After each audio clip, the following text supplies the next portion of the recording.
Sabi nila, kapag mahal ka, babalikan ka, hahanapin ka, ipaglalaban ka. Pero sino ang sila? Mga taong hindi pa nasusunog ng buhay sa pag-ibig. Iba ang naranasan ko. Hindi na ako naniniwala sa sila. Dahil si Romel, ang lalaking minahal ko ng higit sa sarili ko, hindi lang ako iniwan. Ginawa niya akong multo sa sarili kong kwento. Ako si Jerome, 24 na taong gulang. 3 taon na ang nakalipas mula nang gibain niya ang mundo ko. At heto ako ngayon, nakatayo sa harap ng isang sirang salamin sa isang murang apartment sa Maynila. Tinatanong ang sarili kong may natira pa bang dapat mahalin sa taong ito. Pero bago ang lahat ng sakit, bago ang gabing iyon, may isang baryo sa Cebu, may isang rooftop at may isang lalaking nagpangiti sa akin na para bang ako ang pinakamahalagang nilalang sa mundo. Inampun ako ng tita ko noong 18 ako. Hindi dahil mahal niya ako, dahil kailangan niya ng bagong alila. Yun ang hindi ko alam noon. Ang yaman ng tita ko. Malaking bahay sa isang baryo sa Cebu. May malawak na hardin. May fountain na hindi gumagana. At may rooftop na tanaw ang bundok ng Busay. Isang gabi, umakyat ako sa rooftop para huminga. Inaalala ko ang mga magulang kong namatay sa aksidente sa bus noong ako ay 14. Ilang taon akong palipat-lipat sa mga kamag-anak na ayaw naman talaga sa akin. Napatingin ako sa bituin at bulong ko. Sana kahit dito maging masaya naman ako. Masaya ka ba dito? Napatalon ako sa gulat. May nakatayo sa likod ko. Matangkad, moreno, may ngiting parang handang manakaw ang lahat ng ilaw sa paligid. Ikaw pala si Jerome? Sabi niya. Ako si Romel. Huwag kang matakot. Ako ang bahala sa iyo rito. Hindi ko alam noon na ang bahala sa iyo ay may 2 kahulugan. Isa ay pag-aalaga. Ang isa ay pagsira. Si Romel ay 35 taong gulang. Hindi na siya houseboy. Foreman siya ng mga construction worker na pinapagawa ng bagong pakpak ng bahay ng tita ko.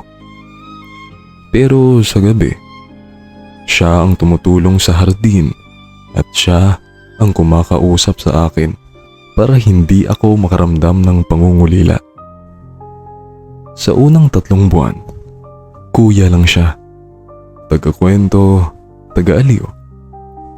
Hanggang sa isang gabing umuulan. Nang malakas at walang kuryente, nagkita kami sa bodega. Basang-basa ang damit ko. Siya, nakahubad sa itaas, nagpapatuyo ng basang sando. Jerome, dilalamig ka? Sabi niya. Bago ko pa mapigilan, niyakap na niya ako. Hindi tulad ng dati. Mas mahigpit, mas matagal. May init na hindi ko maintindihan. Romel, bulong ko. Hindi siya sumagot. Hinalikan niya ako sa noo, sa pisngi, sa labi. At sa gabing iyon, sa bodegang amoy pintura at kahoy, naranasan ko ang unang pagkakataong may nagmahal sa akin ng totoo. Oo, totoo sa pakiramdam. Pero hindi pala sa hangarin. Sa dilim, sa ibabaw ng lumang banig na umaamoy ng anahaw, hinubad niya ang aking pagkatao. Hindi lamang sa katawan, kundi sa bawat hawak niya. Hindi na ako binata pagkatapos ng gabing iyon. Ang kanyang mga kamay ay hindi lamang dumampi. Sila ay bumulong ng mga salitang hindi binibigkas. Akin ka, sabi ng mga palad niya. Wala nang iba. At ako, sa gulang na 18, sa unang pagkakataon, may pumili sa akin. Naniwala ako. Bawat hagod niya ay isang panata. Bawat halik ay isang pangakong hindi ko alam sa hangin lang pala isusulat. Pagkatapos, magkatabi kaming humiga. Hindi nagsalita. Hindi kumibo. Hanggang sa lumingon siya sa akin at seryosong bumulong. Pangakuan mo ako, Jerome. Huwag mong sasabihin kanino man, kahit kanino. Tumango ako. Siyempre, ang unang nagmahal sa akin, hindi ko siya ipagkakanulo. Pero sino ang magsasabi sa akin na siya pala ang magtataksil? Pagkatapos ng gabing iyon, naging kami. Pero sa lihim, hindi na siya Kuya Romel. Siya na ang mahal ko. Sa umaga, habang nagtatrabaho ang mga manggagawa sa bagong pakpak ng bahay, kami ay nagkikita sa likod ng malaking akasya. Doon niya ako tinuturuan kung paano mangarap. Pag natapos ang kontrata ko rito, sabi niya sa isang tanghaling habang nakapatong ang ulo ko sa kanyang dibdib, bibili ako ng lupa sa South. Magtatayo tayo ng maliit na bahay. 2 kwarto, 1 banyo. Tapos ikaw, mag-aaral ka ulit. Gagawin kitang guro. Mahal ko siya, sobra. Sa gabi, kapag natutulog na ang tita ko at ang mga katulong, pumupunta ako sa kwarto niya. Magkatabi kami sa maliit na kama. Minsan, nagtatawanan. Minsan, may inuman. Minsan, may mga sandaling hindi na namin napigilan ang isa't isa.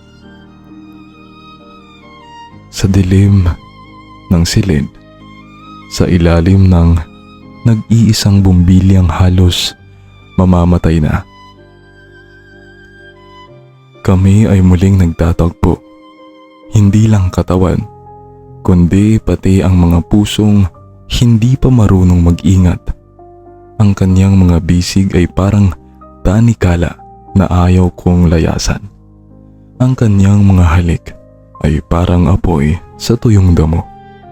Walang tigil, walang preno, walang pakialam kung masunog ako sa huli. Sa sandaling iyon, handa akong masunog. Paulit-ulit dahil mahal ko siya. At sa pag-ibig ko, hindi ko alam na may mga taong handang gamitin ang apoy mo para magpainit ng iba. 3 buwan akong nabuhay sa ulap hanggang sa isang araw, bumagsak ako. May dumating na lalaki sa bahay ng tita ko, si Attorney Rivera. Abogado, mayaman, makinis, nakasalaming may kapal. Siya ang bagong tagapamahala ng lupain ng tita mo, sabi ni Romel. Isang hapon, hindi siya nakangiti. Magtatrabaho siya rito ng halos 1 taon. Hindi ko alam kung bakit. Pero sa unang pagkakataon, nakita ko ang takot sa mata ni Romel. Hindi takot sa abogado. Takot na may mawala sa kanya. 1 taon lang naman, sabi ko. Hinahawakan ang kamay niya. Lilipas din yan. Pero lumipas ang mga araw. Unti-unting lumayo si Romel. Hindi na siya pumupunta sa kwarto ko sa gabi. Hindi na siya nagpapakita sa likod ng akasya. Sinubukan ko siyang kausapin isang gabi. Ngunit pinigilan niya ako. Jerome, bulong niya. Nanginginig ang boses. May proposal si Attorney Rivera sa akin. Anong proposal? Kung sasama ako sa kanya sa Maynila pagkatapos ng kontrata, dodoblehin ang sweldo ko. At bibigyan niya ako ng sariling kontrata sa construction. Tayo? Tanong ko. Ang pangarap natin sa South. Hindi siya tumingin sa akin. May tumulo sa pisngi ko. Hindi ko na napigilan. 7 buwan kaming nagpatuloy na parang multo.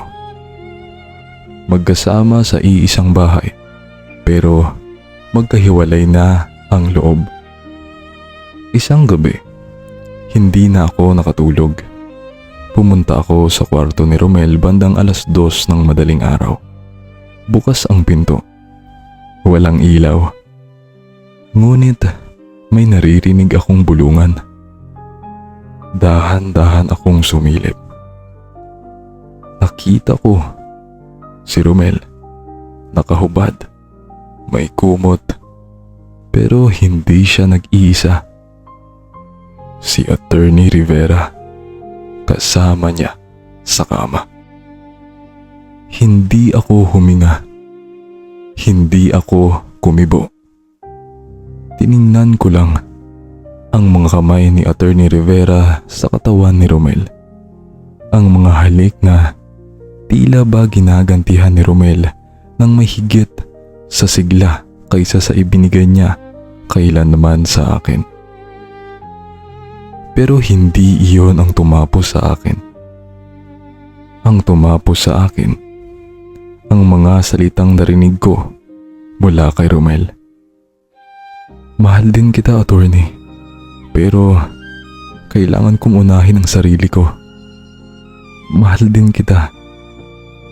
Then, hindi mahal kita, kundi mahal din kita. Na parang ako ay isang lamang karagdagan, isang ehersisyo, isang ensayo, bago ang totoong laban. Dahan-dahan akong umatras. Pumunta ako sa rooftop. Umupo ako sa pwesto naming pinagtataguan. At sa unang pagkakataon, sa buong 22 taon ko, napasigaw ako ng walang tunog. Sapagkat ang sakit ay may sariling lalim na hindi na kailangan ng bibig. Kinabukasan, hindi na ako nagpaalam. Kinuha ko ang 2 damit, ang lumang bag ng nanay ko at ang perang naipon ko mula sa baon. Hindi ko kinuha ang alahas na binigay ng tita ko.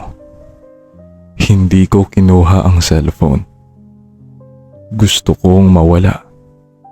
Gusto kong patunayan na hindi ako nangangailangan ng sino man. Sumakay ako ng unang bus pa Maynila. Hindi na ako lumingon. 3 taon na ako sa Maynila. Nagtatrabaho ako bilang crew sa isang fast food sa umaga at nag-aaral ako ng komersyo sa gabi. Oo, nag-aaral ako. Dahil sa unang pagkakataon, hindi ko na hinintay na may magbigay sa akin. Ako na ang kumuha. Isang gabi, Habang naglalakad ako pauwi mula trabaho, may humarang sa harap ko. Jerome? Nanlaki ang mata ko. Si Romel. Pero iba na siya. Payat, lugmok, hindi na makinis ang muka. May bitbit na lumang bag. Jerome, ako to, sabi niya. Paus. Kailangan ko ng tulong. Iniwan ako ni Attorney Rivera. Walang-wala na ako. Sa sandaling iyon, tumibok ang puso ko. Hindi dahil sa pagmamahal, kundi dahil sa tanong na nag-aapoy sa utak ko. Babalik kaya ako? Sabi nila, kapag mahal ka, babalikan ka. At siya, bumalik siya. Pero hindi dahil mahal niya ako. Dahil wala na siyang ibang malapitan. Tumango ako. Ngumiti ako. Yumakap ako sa kanya. Tila ba hindi niya ako sinira? 3 taon na ang nakakaraan. Pinatuloy ko siya sa apartment ko. Sa unang gabi, habang natutulog siya sa maliit kong kama, ako ay nakatayo sa bintana. Hindi ako umiiyak. Hindi ako nasasaktan. Sa unang pagkakataon, wala na akong nararamdaman para sa kanya. At doon ko nalaman, hindi sapat na bumalik ang isang tao. Dapat bumalik siya nang hindi ka na niya kayang sirain ulit. Kinabukasan, nagising si Romel na may mainit na kape sa tabi niya. Umupo ako sa harapan niya. Romel, sabi ko, makakatulog ka dito ng 3 araw. May makakain ka. Hindi kita pa uupuin sa kalsada. Napangiti siya. Salamat, Jerome. Alam kong mahal mo pa rin ako. Tumigil ako. Hindi. Sabi ko, hindi na. Natigilan siya. 3 araw, Romel. Pagkatapos noon, kailangan mong umalis. Hindi na kita mahal. Natutunan ko nang mahalin ang sarili ko. At sa pagkakataong ito, hindi na kita kayang isama sa pagmamahal na iyon. Sa unang pagkakataon, nakita kong umiyak si Romel. Ngunit hindi na gumalaw ang puso ko. Dahil alam ko na ngayon, ang tunay na pag-ibig ay hindi ang bumabalik. Ang tunay na pag-ibig ay ang hindi mo na kailangang pang hintayin. Kung nasa isang sitwasyon ka na pakiramdam mo ay ikaw lang ang nagmamahal, ikaw lang ang nag-aantay, ikaw lang ang laging naiiwan, tandaan mo, ang pag-alis ay hindi pagkatalo. Minsan, ito ang pagpalang tagumpay ng isang pusong pagod ng magpanggap. Hindi mo kailangang hintayin na bumalik ang isang taong minsan ka nang kusang iniwan. Kailangan mo lang hintayin na makita ng sarili mo kung gaano ka na pala kalayo mula sa taong minsang sumira sa'yo at matuwa na hindi mo na kailangang bumalik pa. Mga ka-listeners, kung nakarelate ka sa kwento natin ngayon, huwag kalimutang mag-like, share at subscribe sa ating YouTube channel para sa iba pa nating mga kwentong mapapakinggan. Hanggang sa muli, ako si Kuya Rex at ito ang Pinoy Secret Diaries. Para sa iyo, ang awit na ito.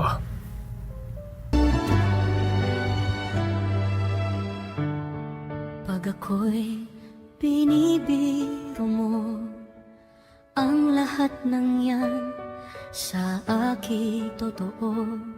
Mga titig mo ay tumutunaw sa puso ko.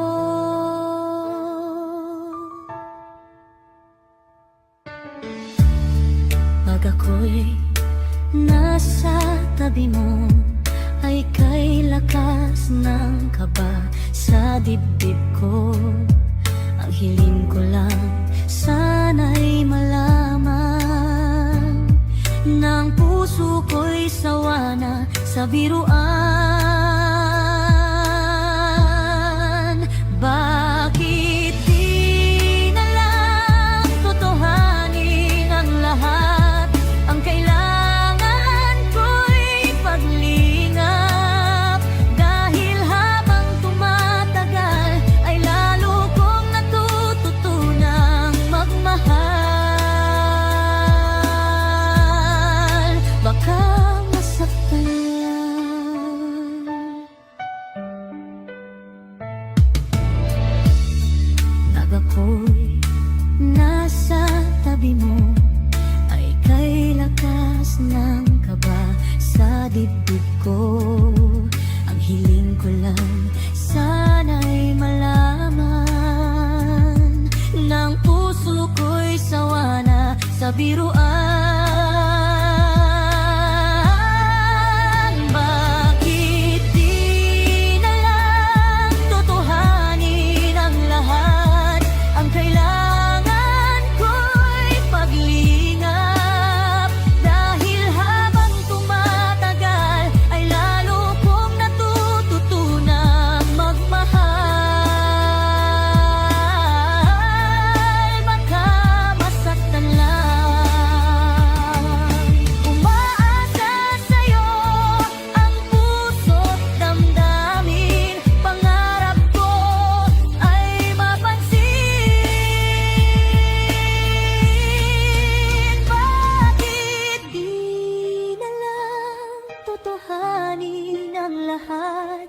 Ang kailangan